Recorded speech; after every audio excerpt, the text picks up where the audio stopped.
संवाद से सुलझती दरारें। यह कहानी पति पत्नी के रिश्ते पर आधारित है। राजेश और सुनीता की शादी को कई साल बीत चुके थे। दोनों का जीवन सामान्य चल रहा था, लेकिन उनका रिश्ता उतना गहरा और करीबी नहीं था जितना पहले हुआ करता था। शादी के शुरुआती सालों में उनके बीच सब सही चल रहा था, लेकिन समय बीतने के साथ जीवन की भागदौड़ और जिम्मेदारियों ने उनके रिश्ते को कमजोर करना शुरू कर दिया था। दोनों अपने अपने जीवन में इतने व्यस्त हो गए थे कि वे एक दूसरे से खुलकर बात करना भूल गए थे। धीरे धीरे उनके बीच एक दूरी बनती जा रही थी। राजेश एक बड़ी कंपनी में काम करता था, जहां उसे अक्सर काम के सिलसिले में देर रात तक ऑफिस में रुकना पड़ता था। काम के दबाव ने उसे सुनीता और परिवार से दूर कर दिया था। दूसरी तरफ सुनीता भी अपने बच्चों और घर की जिम्मेदारियों में पूरी तरह से उलझी हुई थी। इन दोनों की जिंदगी में इतना कुछ चल रहा था कि उनके बीच संवाद की कमी हो गई थी। दोनों एक दूसरे से कई सारी बातें छिपाने लगे थे, यह सोचकर कि किसी को क्या फर्क पड़ता है। एक दिन राजेश को ऑफिस में बताया गया कि उसे एक नए प्रोजेक्ट के लिए शहर से बाहर जाना होगा। पहले तो उसने सोचा कि इस बारे में सुनीता से बात करूंगा, लेकिन फिर उसने खुद से बात की। क्या फर्क पड़ता है, वह तो वैसे भी ज्यादा कुछ नहीं पूछती। उसने सुनीता को बताए बिना ही जाने का निर्णय लिया। यह पहली बार नहीं था जब उसने ऐसा किया हो, परंतु इस बार स्थिति थोड़ी अलग थी। सुनीता को राजेश के व्यवहार में कुछ अजीब सा महसूस हो रहा था। सुनीता ने राजेश से इस बारे में बात करने की कोशिश की, लेकिन हर बार उसे लगा कि राजेश उसे नजरअंदाज कर रहा है। एक दिन सुनीता ने राजेश के फोन पर एक मैसेज देखा। मैसेज में किसी महिला का नाम था और उसमें कुछ ऐसे शब्द थे जिन्होंने सुनीता के मन में शक पैदा कर दिया। उसका दिल धड़कने लगा। उसने कई बार खुद को समझाने की कोशिश की कि शायद वह सिर्फ एक ऑफिस का मैसेज होगा, लेकिन उस मैसेज के शब्दों ने उसके मन में गहरी बेचैनी और शक भर दिया। उसने सोचा, राजेश मुझसे कुछ छिपा रहा है, शायद उसका किसी और से रिश्ता है। यह सोचकर उसके मन में कई गलतफहमियां पैदा हो गईं। अब तक दोनों के बीच शक की दीवार खड़ी हो चुकी थी।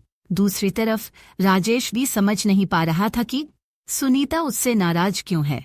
वह सोच रहा था कि काम की व्यस्तता के कारण सुनीता उससे दूर हो रही है, लेकिन असल में दोनों ही एक दूसरे से बातें छिपा रहे थे।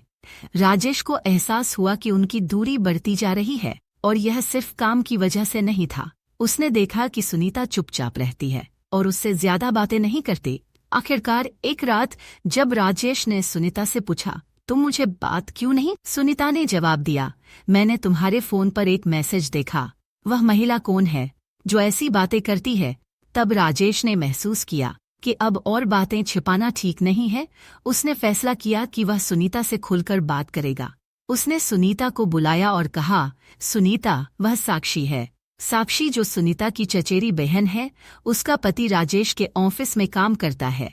कई दिनों से उन दोनों में कुछ बात पर अनबन चल रही है। मुझे माफ कर दो, मैंने तुम्हें यह बात नहीं बताई। मैं जानता हूं कि पिछले कुछ महीनों से मैं तुम्हारे साथ वैसा नहीं हूं जैसा पहले हुआ करता था। मैंने तुम्हें कई चीजें नहीं बताईं, और इसका नतीजा यह हुआ कि हमारे बीच दूरी आ गई। सुनीता ने कुछ देर चुप रहने के बाद कहा, मैं भी तुम्हें कुछ बताना चाहती हूँ। मैंने भी तुम पर शक किया, लेकिन मैंने तुमसे कुछ नहीं कहा। शायद अगर हमने पहले ही एक दूसरे से ईमानदारी से बात की होती तो ये नौबत कभी न आती। दोनों की आंखों में आंसू थे, लेकिन उन आंसुओं में एक नई शुरुआत की चमक थी। उन्होंने अपने रिश्ते को फिर से एक मजबूत विश्वास पर खड़ा करने का निर्णय लिया। उन्होंने एक दूसरे से वादा किया कि अब से वे एक दूसरे से कुछ भी नहीं छिपाएंगे और हर समस्या का सामना साथ मिलकर करेंगे। उन्होंने महसूस किया कि रिश्ते में संवाद और पारदर्शिता सबसे महत्वपूर्ण होती हैं। अगर वे एक दूसरे से खुलकर बात करते तो शायद यह गलतफहमी और दूरी कभी पैदा न होती। उस रात दोनों ने एक वादा किया कि अब से कोई भी बात एक दूसरे से नहीं छिपाई जाएगी। वे समझ गए थे कि विश्वास और ईमानदारी ही रिश्ते की नींव होती है, और अगर यह नींव मजबूत हो तो कोई भी रिश्ता टिक सकता है। इस कहानी से यह सीख मिलती है कि किसी भी रिश्ते में विश्वास और ईमानदारी सबसे महत्वपूर्ण स्तंभ होते हैं। रिश्ते को सहेजने के लिए छोटी छोटी चीजें भी बहुत महत्वपूर्ण होती हैं। ईमानदारी, संवाद और एक दूसरे की कद्र करना, यह सब किसी भी रिश्ते को मजबूत और टिकाऊ बनाते हैं। अगर आप अपने साथी से खुलकर बात करते हैं और एक दूसरे के साथ ईमानदार रहते हैं तो कोई भी समस्या हल की जा सकती है।